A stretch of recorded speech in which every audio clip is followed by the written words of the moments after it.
ዛሬ የማሳያችሁ ስለ አርኪሜዴስ ፕሪንሲፕል ይሆናል። ቬሪፊኬሽን ኦፍ አርኪሜዴስ ፕሪንሲፕል ኤንድ ዴንሲቲ ዲተርሚኔሽን ኦፍ አሉሚኒየም ይላል። ሶ አርኪሜዴስ ፕሪንሲፕል ኤክስፐሪመንት ሰርታችኋል። ስለዚህ ለፋይናል ኤግዛም ይሄን ጥያቄ በደንብ ትለማመዱበታላችሁ ማለት ነው። ባለፈው ስለ ሲምፕል ፔንዱለም እና ኦህምስ ሎው የሰራሁላችሁን እያያችሁት እንደሆነ አይቻለሁ።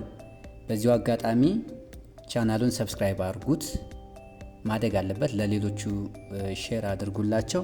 ስለዚህ ጥያቄው a solid metal block is tested using 3 methods: overflow method, indirect or apparent weight method and volume method። ይሄንን እናንተ ላብ ውስጥ የሰራችሁት ነው። ከዚህ ሜዠርመንት የተገኙ ዳታዎች እዚህ ጋር ተቀምጠዋል።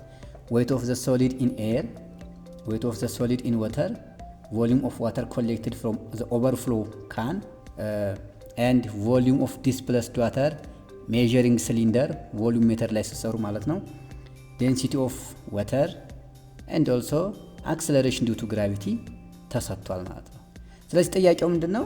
determine the density of the solid using the overflow method, the indirect method and volume method። እነዚህን ሶስት በመጠቀም density calculate እናደርጋለን ማለት ነው። አራተኛው compare the results and identify the material ነው የሚል። አምስተኛ state the two sources of experimental error ይላል ማለት ነው።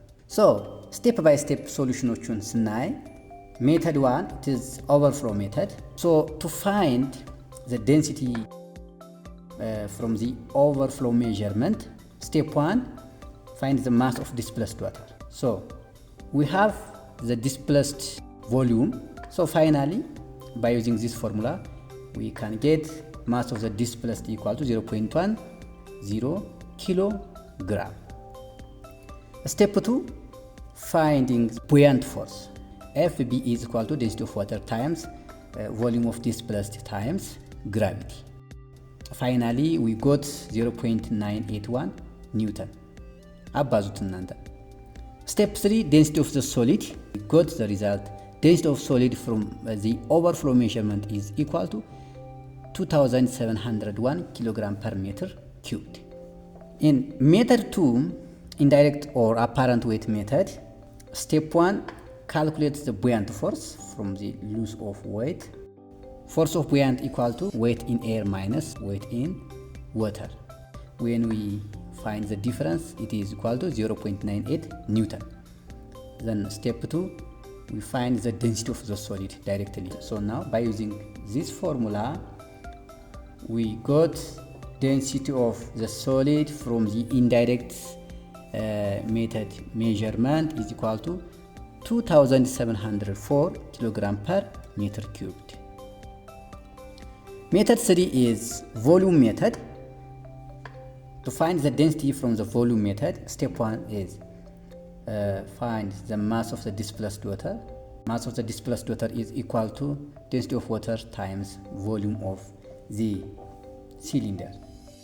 We got 0.102 kilogram. Step 2 is buoyant force. We know the buoyant force is equal to mass of the displaced water times gravity. Now we have the product 1 Newton. Directly we can calculate density of solid. Finally we got 2650 kilogram per meter cubed. Then we have a comparison table.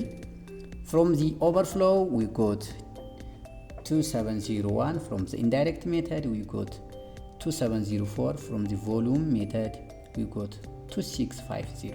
What is the source of error? The source of error may be experimental errors, mainly arise from the inaccuracies in weight measurement and displaced water collection and also volume readings. ከነዚህ አያልፍም። እነዚህን ከጠቀሳችሁ መልስ ይሆናሉ ማለት ነው።